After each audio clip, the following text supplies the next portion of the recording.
the 18th century, at least the end of the 18th century, but of course much enlarged now, and it's where lots of the Five Guards regiments come to stay at Victoria Barracks in turn. I think, yes, they take their turn now. They rotate to change the guard at Windsor Castle, and now the whole procession coming down Sheep Street into King's Road, where I walked down there yesterday. Everyone's been working very hard on their gardens, very hard on their bunting. I think you'll see a lot of stars and stripes as well, which is a very nice touch. And a lot of Canadian maple leaves as well. Canadians are certainly very keen to claim the bride as well.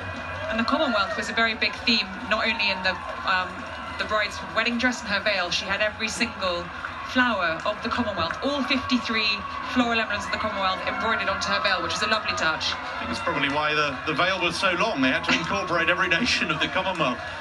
It is a very nice touch. It is slightly redolent of the Queen's coronation gown. That had all the emblems of the Commonwealth. But of course, in those days, the Commonwealth only had 8 nations. Today, it's got 53. Some 250 members of the armed forces serving today in various ceremonial roles.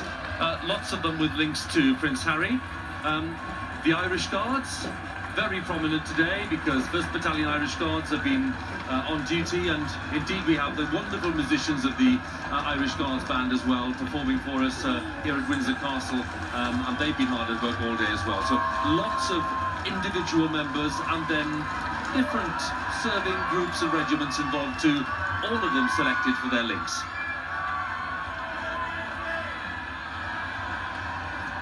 All the services involved. Street light. People have made a huge effort to decorate their homes.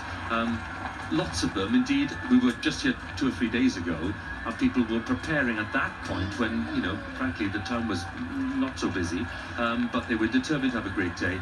Time and again, Roya and Robert, people were talking about the weather, and you know, there's always a bit of a gamble in May in the United Kingdom with weather. This has been a gamble that's paid off very handsomely, and now what we see on the procession is just completing the kind of rotation around some of these streets around the centre of town before, of course, eventually we'll get to the most spectacular part of all, which is the long walk through Windsor Great Park. We saw the car earlier speeding through.